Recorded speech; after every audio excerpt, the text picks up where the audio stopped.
Have you ever watched a Mac tutorial where the person says click here, but you have no idea where the cursor actually is, and then you start hunting for it like a missing AirTag? That tiny Mac cursor can disappear very easily, especially on a busy desktop, a spreadsheet, a browser page, or while watching screen recording. So in this video, I will show you a simple Mac app called Cursor Highlighter Spotlight. It adds a clean spotlight around your mouse pointer so your cursor becomes much easier to follow. And the best part is, at the time of recording this video, the app is listed as free on Mac Store. Of course, it comes with some additional optional in-app purchases that if you like, you can do that. The App Store page also mentioned that the developer says app do not collect data, which is good thing. Now, without further ado, let's quickly go here in App Store to download it. And now let's search for the app.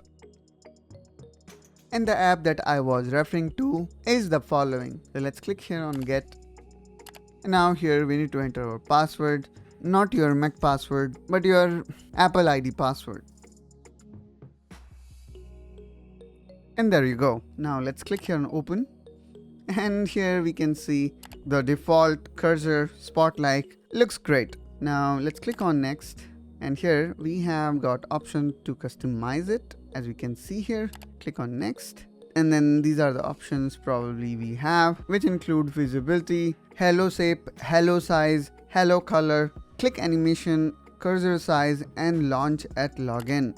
Let's click on next. And you're gonna see the cursor here on the top, which is really nice because that gives you ease to find it. Now let's click on start using, and there you go. Now in just one click we can change it, and if you want to change the color of it, let's say if you'd like to go for yellow, you can do that. You want to change it to something else, you can do that. So now onward, you're gonna see in my tutorials as well, I will be using this particular cursor spotlight. You have option of launching at login as well, and if I see here, we're gonna see there are multiple options. For example, ripple, which is like whenever we are making a click, we can see ripple. Then there is a squeeze, then glow, pulse, and so on.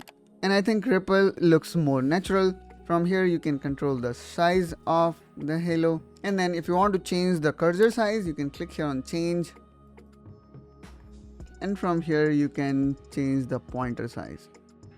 So that's how guys you can get your free cursor highlighter, which is really helpful in making tutorials and grabbing everyone's attention. Hope guys you find this video helpful and informational. If so, then please make sure you subscribe to The Mac Essential, and I will see you in one such another video. Till then, you take care and bye bye.